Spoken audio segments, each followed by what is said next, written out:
Covid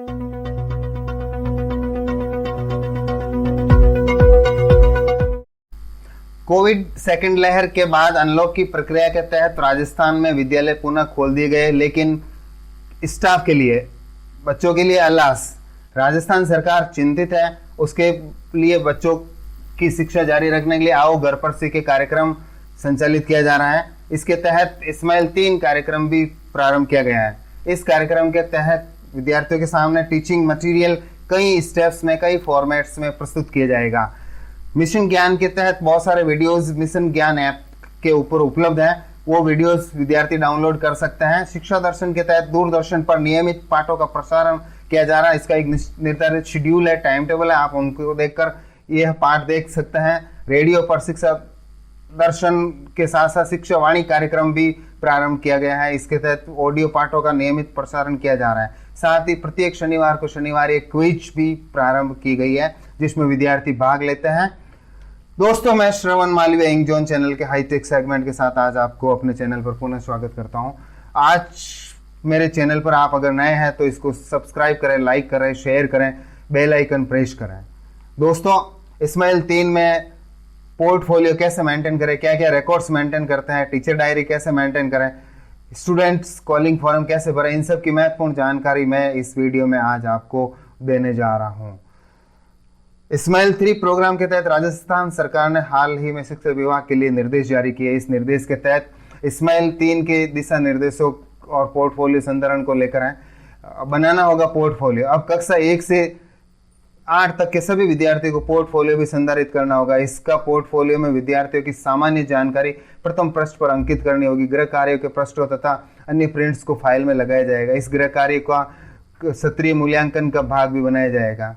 Ismail 3 के तहत पहले व्हाट्सएप ग्रुप्स बना दिए हैं। इस्माइल डिजिटल अध्ययन सामग्री प्रस्तुत की जा रही है। अब इसका एक संस्था प्रधान और एक अध्यापक को क्या क्या रिकॉर्ड मेंटेन करना है, उसकी महत्वपूर्ण जानकारी इस वीडियो में हम आज प्रेजेंट कर रहे हैं। इसके तहत सबसे पहले अध्यापक डायरी कैसे भरे, उसको लेकर मैं यह वीडियो में ये सामग्री आपके सामने प्रेजेंट कर रहा हूँ। अध्यापक डायरी के 3 और 4 फॉर्मेट में कैसे भरे, मैं ये आपको बताऊंगा। सबसे पहले दूरदर्शन पर जो शिक्षा दर्शन पाठ प्रसारित किए जा रहे हैं, उसमें अध्यापक डायरी में अध्यापक किस प्रकार भरे। जैसे ये एक उदाहरण मैंने आपके सामने प्रस्तुत किया है। कक्षा 7 हिंदी का अध्याय 3 है। आदर्श वाचन, अनुकरण वाचन, नवीन शब्दावली, अवबोधात्मक प्रश्नों आदि को दूरदर्शन पर प्रसारण किया जाएगा। छात्र इनको देखेगा दूरदर्शन पर। छात्र को घर पर ही लघु प्रश्नों का होमवर्क सौंपा जाएगा। पिछले आवंटित होमवर्क की ऑन स्पॉट जांच कर दी जाएगी। छात्र को जांचा हुआ उसका स्तर अवगत करवा दिया जाएगा अध्यापक के द्वारा। हार्ड कॉपी उत्तर पुस्तिका विद्यालय में लाकर पोर्टफोलियो में सुरक्षित करना। शाला दर्पण पर स्टूडेंट्स की रीच की प्रविष्टि करना। अब इसमें संस्था प्रदान कैसे इस को अनुमोदित करता है, देखिए। अनुमोदित दूरदर्शन प्रसारण के समय अध्ययन सामग्री यथा पाठ्य पुस्तकें, अभ्यास पुस्तिका, पेन इत्यादि साथ में लेकर बैठा जाना चाहिए। इसी प्रकार शिक्षा वाणी, रेडियो पर जो पाठ प्रसारित हो रहा है तो उसकी अध्यापक डायरी कैसे भरा है। कक्षा 6 गणित अध्याय 2 पूर्ण संख्याओं का है। संख्या रेखा, क्रम विनिमयता, सहचारिता आदि का रेडियो पर प्रसारण होगा। यह पाठ रेडियो पर विद्यार्थी सुनेंगे। गृह कार्य आवंटन, पाठ आधारित लघु प्रश्नोत्तर व्हाट्सएप पर अध्यापक जी उसको भेजेंगे। इस बालक ने व्हाट्सएप का माध्यम चुना है गृह कार्य प्राप्त करने का। पेरेंट्स द्वारा सरलीकृत होमवर्क जांच किया हुआ स्कूल में पहुंचाया जाएगा। इसमें जांचा हुआ होमवर्क वापिस अध्यापक तक पहुंचाने का माध्यम विद्यालय में आकर पेरेंट्स पहुंचाएंगे। जांचे गए होमवर्क को व्हाट्सएप समूह में अध्यापक वापिस अपलोड करेगा ताकि विद्यार्थी उसको चेक कर सके और जांच शुदा होमवर्क पोर्टफोलियो फाइल में सुरक्षित संरेखित कर दिया जाएगा। अब आइए साथियों, इसमें देखें संस्था प्रधान की क्या टिप्पणी है। संस्था प्रधान, अभिभावक से साप्ताहिक प्रतिपुष्टि प्राप्त की जानी चाहिए कि क्या वास्तव में व्हाट्सएप पर जो जांचा हुआ उत्तर अध्यापक ने भेजा है वो छात्र ने देखा है कि नहीं देखा है। तो ये थे रेडियो और दूरदर्शन के लिए पाठों की डायरी कैसे भरें। अब मिशन ज्ञान ई कक्षा के वीडियोज अगर विद्यार्थी देखे तो उसका एक अध्यापक अपनी डायरी कैसे मेंटेन करें। ये कक्षा 8 विज्ञान का पाठ है। इसमें फसल उत्पादन एवं प्रबंध। वीडियो 1 कृषि पद्धतियां छात्रों द्वारा सुविधा अनुसार अवलोकन किया जाएगा। सुविधा अनुसार से मतलब है दूरदर्शन और रेडियो के पाठों का समय फिक्स है। यह वीडियोस विद्यार्थी अपनी सुविधा के अनुसार देख सकता है। व्हाट्सएप पर लघु उत्तरात्मक होमवर्क आवंटन अध्यापक करेंगे। छात्र द्वारा अन्य पृष्ठ पर होमवर्क सरलीकृत कर पुनः व्हाट्सएप पर ही अपलोड किया जाएगा। साथियों, पिछले बार होमवर्क जो है अध्यापक ने घर जाकर चेक किया था, उसके बाद जांचा हुआ होमवर्क पेरेंट्स स्कूल लेकर आए थे, और अब ये तीसरी तरीका है कि होमवर्क सरल करके विद्यार्थी उसके फोटो खींच के व्हाट्सएप पर अपलोड करेगा। तो फिर आगे अध्यापक की जिम्मेदारी अन्य तरह की होती है। सरलीकृत होमवर्क का प्रिंट अध्यापक को निकालना होगा, उसको जांच करना होगा, और जांच करने के बाद पुनः व्हाट्सएप पर अपलोड करना होगा ताकि छात्र उसको अवलोकित कर सके, और जांचा गया होमवर्क स्कूल के पोर्टफोलियो फाइल में सुरक्षित रखना होगा। आइए देखिए यहाँ पर संस्था प्रधान महोदय ने क्या टिप्पणी की है। विद्यार्थियों को वीडियो रिपीटेडली देखने के निर्देश दिए जा सकते हैं। यह चूंकि बार बार कई बार इसको डाउनलोड कर सकते हैं, देख सकते हैं, तो इसमें वीडियो का रिपीटेशन विद्यार्थी के लिए संभव है। आइए अब देखिए व्हाट्सएप क्विज की डायरी किस प्रकार भरें। ये कक्षा 9th सोशल स्टडी के लिए है। साप्ताहिक क्विज इसका हेडिंग है। सभी छात्रों का रजिस्ट्रेशन अध्यापक महोदय व्हाट्सएप ग्रुप के माध्यम से करेंगे। सभी छात्रों को अपना एनआईसी कोड बताएंगे, तो स्कूल का ही कोड है, वही एनआईसी कोड प्रत्येक छात्र को भरना है। छात्रों द्वारा 1 by 1 क्विज सरल करेंगे उसमें। फिर सरलीकृत क्विज की पीडीएफ डाउनलोड कर ग्रुप में शेयर करेंगे। जब सारे प्रश्नों को उत्तर विद्यार्थी द्वारा दे दिए जाए तो अध्यापक उसके आंसर्स की पीडीएफ डाउनलोड करके ग्रुप में शेयर करेंगे। जिन विद्यार्थियों के नॉन मोबाइल एक्सेस है, जिनके घर मोबाइल की सुविधा नहीं है, उन विद्यार्थियों के को घर पर प्रिंटेड क्विज अध्यापक लेकर जाएंगे, उनको सरल करवाएंगे, उसको जांचेंगे और पुनः पोर्टफोलियो में फाइल संधारित करेंगे। एक बात यहाँ ये अंडरस्टूड है कि जो पीडीएफ डाउनलोड होगी उसका भी प्रिंट आपको पोर्टफोलियो फाइल में संधारित करना है। और पेरेंट्स से बात कर कॉलिंग फॉर्म भरना। समय समय पर पेरेंट्स से बात करके कॉलिंग फॉर्म भरेंगे। कॉलिंग फॉर्म कैसे भरे, इसका हम संस्था प्रधान और अध्यापक क्या रिकॉर्ड रखे, ये अभी अगले स्लाइड में मैं आपको बताऊंगा। तो दोस्तों, इसमें अब आते देखते हैं संस्था प्रधान महोदय की क्या टिप्पणी है। एक मोबाइल पड़ोसी बच्चों के साथ शेयर किया जाकर क्विज सरल की जा सकती है। जी हाँ, बहुत ही अच्छा सुझाव संस्था प्रधान महोदय ने दिया है कि अगर किसी बच्चे के पास मोबाइल नहीं है तो उसके निकटतम पड़ोसी के यहाँ अगर साथी विद्यार्थी के पास मोबाइल है तो वो उसके साथ जाकर उसको अटेंड कर सकता है, उसके घर जाकर। तो ये थी दोस्तों व्हाट्सएप क्विज, मिशन ज्ञान कक्षा, शिक्षा वाणी और शिक्षा दर्शन में अध्यापक डायरी किस। इनके लिंक मैं आपको इस डायरी के भरे हुए लिंक पीडीएफ डिस्क्रिप्शन बॉक्स में शेयर कर दूंगा। साथ ही जो स्टाफ विभाग के द्वारा जो निर्देश हैं उनके भी लिंक, पोर्टफोलियो के जो फॉरम हैं उनके भी लिंक, सभी तरह के लिंक्स इस वीडियो के डिस्क्रिप्शन बॉक्स में मैं आपके लिए उपलब्ध करा दूंगा। आइए अब देखें कि विद्यार्थी को, पेरेंट्स को अध्यापक कॉल करता है, उसका रिकॉर्ड कैसे मेंटेन करें।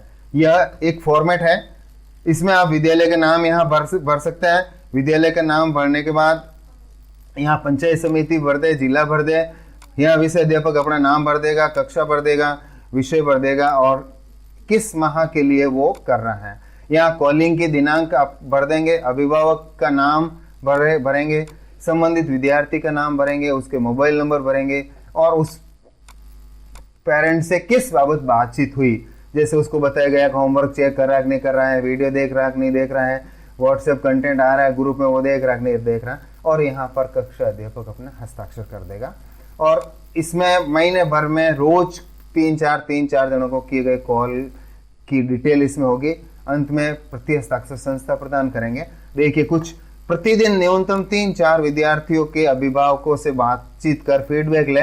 ध्यान रहे, प्रत्येक अभिभावक विद्यार्थी से माह में 2 बार संपर्क आवश्यक है। इन दो माह की रीच की प्रविष्टि शाला दर्पण पर कक्षा अध्यापक को करनी है।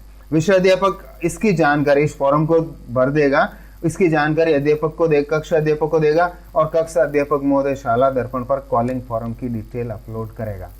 संस्था प्रधान प्रत्येक अध्यापक से माह के अंत में ये कॉलिंग फॉर्म प्राप्त कर लेगा और अपनी फाइल में सुरक्षित रखेगा।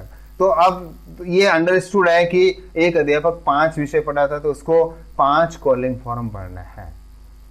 हर महीने का एक कॉलिंग फॉर्म उसको ये भरना है और इनको अपने फाइल में सुरक्षित रखना है। कोई भी बाहरी अधिकारी आए तो हमारे द्वारा किए गए कार्य की ये प्रतिपुष्टि करता है, ये प्रमाण है, ये प्रूफ है। तो ये था विद्यार्थियों के अभिभावकों से कॉलिंग विवरण, और समय समय पर संस्था प्रधान को भी इनमें से सिलेक्टेड नंबर्स पर कॉल करके वापस टेली भी करना चाहिए कि कहीं अध्यापक ने यह काल्पनिक तो प्रविष्टियां नहीं करी है, तो इसके लिए वो आश्वस्त हो जाएं और एक सिलेक्टेड पेरेंट्स को प्रत्येक फॉर्म में से एक आध बार कॉल करें। अब आता है कि सेशन 2020-21 के तहत जो है पोर्टफोलियो संधारण के लिए क्या फॉर्मेट उपलब्ध है। दोस्तों, ये फॉर्मेट राजस्थान सरकार द्वारा उपलब्ध कराए गए हैं। यहाँ पर कक्षा, DOB, section, roll number, date of admission, SR, Aadhaar number और मोबाइल नंबर विद्यार्थी के आ जाएंगे और यहाँ विद्यार्थी का फोटो आ जाएगी। प्रत्येक विद्यार्थी के लिए एक एक फॉर्म भरा जाएगा। नाम आ जाएगा यहाँ पे, नाम के बाद फादर नेम, मदर नेम, पता, पोस्ट आदि आ जाएगा, तहसील, और उसका वेट वगैरह अगर सुविधा है तो अपन कर सकते हैं। इसमें ये विषय है, ग्रेड लेवल है अलग अलग। आकलन फर्स्ट होगा, मिड टर्म अर्धवार्षिक होगा, आकलन सेकंड होगा और समेकित आकलन होगा। इसमें हिंदी में, इंग्लिश, गणित, पर्यावरण, सामाजिक विज्ञान और संस्कृत में उसके कितने प्राप्तांक आए उनकी एंट्री यहाँ पर करेंगे। यहाँ पर उनकी प्राप्तांकों की एंट्री करेंगे और सारे टर्म्स की करेंगे। अंत में विद्यार्थी, अभिभावक, कक्षा अध्यापक, संस्था प्रधान के हस्ताक्षर इस पे होंगे। अब गृह कार्य का मूल्यांकन का इंद्राज, जो मूल्यांकन हेतु गृह कार्य विभाग के विभिन्न माध्यमों से उपलब्ध कराए जा रहे हैं डेली मैसेजेस के द्वारा। सभी कक्षाओं के वर्कशीट्स, कार्य पुस्तिकाएं के लिंक में मौजूद है। आप जिस विषय के अध्यापक हैं उस कक्षा को सेलेक्ट करिए, उसका विषय सेलेक्ट करिए और उसका प्रिंट निकालिए और उसको पीडीएफ के रूप में ग्रुप में भी शेयर कर सकते हैं। अगर विद्यार्थी के पास एक्सेस नहीं है तो वो होमवर्क का पन्ना आप विद्यार्थी को घर पर भी पहुंचा सकते हैं और उनको वापस जांच कर पहला गृह कार्य, पहला वर्कशीट, दूसरी कार्य पुस्तिका, तीसरी कार्य पुस्तिका, जैसे जैसे आगे आगे मासिक कार्य पुस्तिकाएं दैनिक साप्ताहिक रूप में आती रहेगी, उनके विषय के अनुसार जांच कर उनके प्राप्तांक यहाँ पर लिखेंगे। यह रिकॉर्ड स्माइल 3 के तहत मेंटेन किया जा रहा है। दोस्तों, सभी बातें आपको एकदम क्लियर है कि ये जो रिकॉर्ड है इसी के द्वारा सेशनल सत्रांक तय किए जाएंगे, इसी के द्वारा विद्यार्थी को अगली कक्षा में प्रमोट करने का आधार होगा, इसलिए ये महत्वपूर्ण स्थान है। अंत में मैं आपके लिए सारी चीज़ें एक बार फिर से रिपीट कर दूं। आपको अपनी अध्यापक डायरी इस पैटर्न में भरनी है जो आपको बता दिया गया है। आपको जो है पेरेंट्स से कॉल करने की डिटेल इस फॉर्मेट में रखनी है, ये आपको बता दिया गया है। और आपके लिए जो पोर्टफोलियो मेन स्टूडेंट का है, प्रत्येक विद्यार्थी का, उसको कैसे मेंटेन करना है, इसकी प्रत्येक प्रविष्टि आपको बता दी गई है। और इन तीनों के लिंक डिस्क्रिप्शन बॉक्स में अवेलेबल है, आप इनको डाउनलोड करके प्रयोग में ला सकते हैं। ये था स्टूडेंट्स और टीचर्स के लिए पोर्टफोलियो कैसे मेंटेन करें स्माइल 3 के तहत। उम्मीद करता हूँ वीडियो आपको पसंद आया होगा, अच्छा लगा होगा। Thank you, bye bye.